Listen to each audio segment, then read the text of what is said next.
This podcast is sponsored by Murgatroyd, intellectual property attorneys.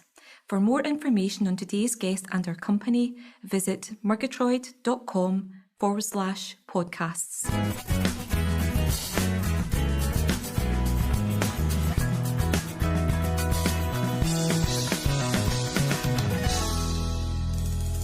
Welcome to the fourth season of Murgatroyd's Innovation Talks podcast. We're delighted you've joined us. If you have any questions, you can email us at innovation.talks@murgatroyd.com or via @Murgatroyd on Twitter. And please remember to subscribe so you don't miss any future episodes. So let's go straight into today's podcast. Hello, my name's Alain and I'm a trainee trademark attorney at Murgatroyd's Croydon office. Today, I'm with Dewdney Drew, our Director of Trademarks here.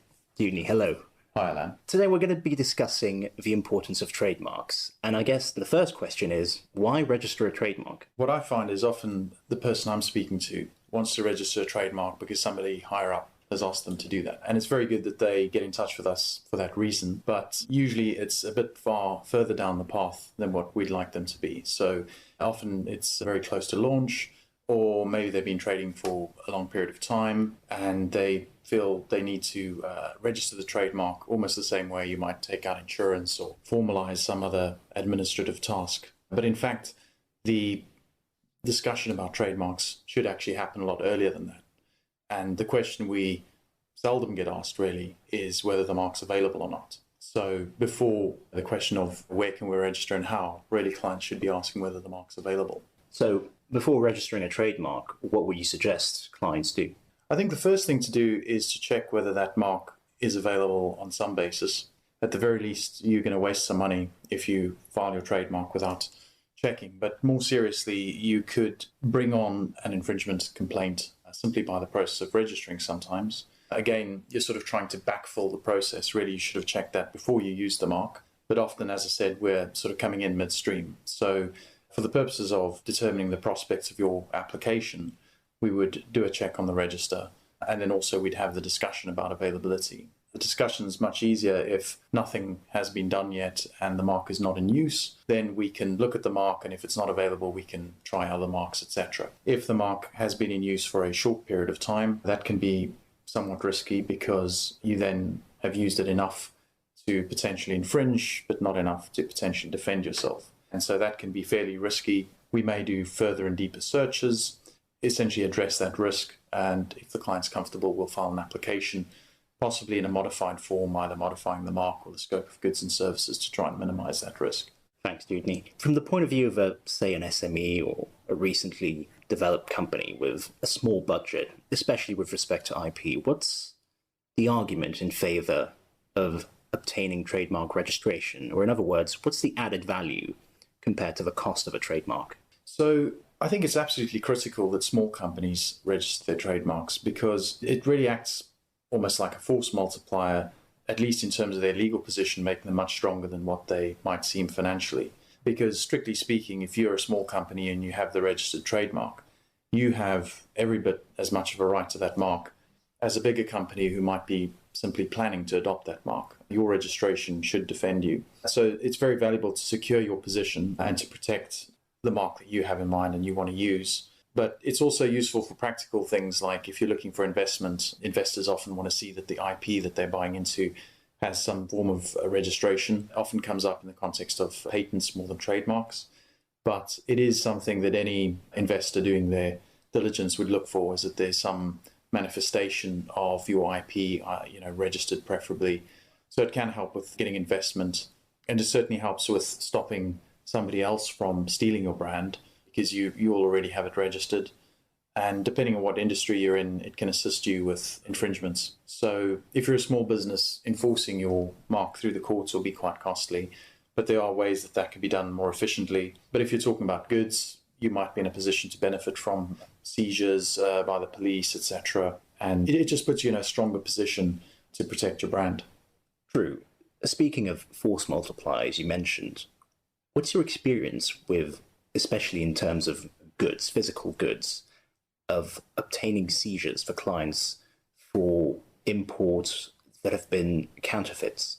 Well, most of my sort of hands-on experience was when I was a trainee abroad.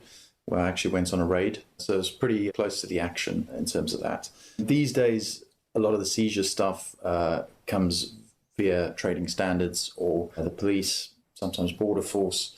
And you essentially have to assist the authorities in identifying counterfeit goods. I think the key there, it's not necessarily terribly technically challenging, but the key is to be very quick and to get the information to the relevant authorities as quickly as you can. We find that the windows there for action can be very narrow, and sometimes you only have a few days to respond.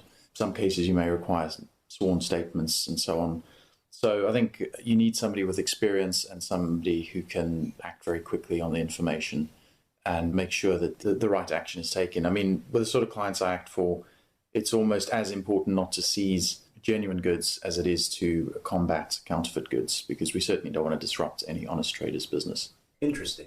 Could you tell us more about that? So if you have a client with a worldwide reputation, especially one with a fan base, it's not good for the brand to go around sort of derailing small traders and getting in the way of honest commerce. And you certainly don't want to disrupt anything your licensees are doing. So when we're confronted with a seizure, it certainly gets close level of attention, both from us and from the client, to make sure that, we're going to act correctly in that particular instance.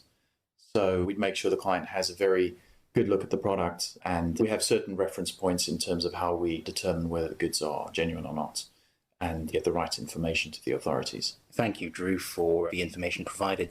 What, in summary, would be your advice to small companies, startups or SMEs, but haven't yet had the opportunity to invest in intellectual property? What would your advice be to them with respect to trademarks? I think the first thing they should do, because it's the easiest thing and it's something you could do any time of the day, is look on the UK IPO website and do a spot check if their mark's available.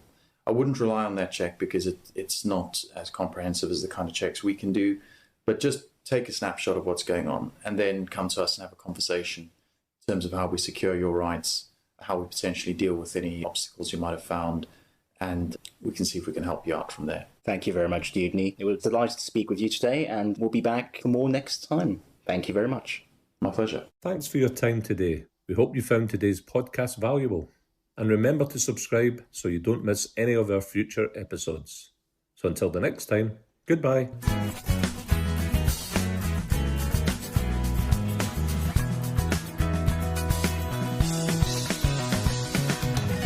Our business is founded on trust and collaboration. The subjects we choose for our podcasts are topical and informative. We are always looking for suggestions for new topics for discussion, so if there's an area of IP that you're keen to understand better, please drop us a line at innovation.talks@murgatroyd.com.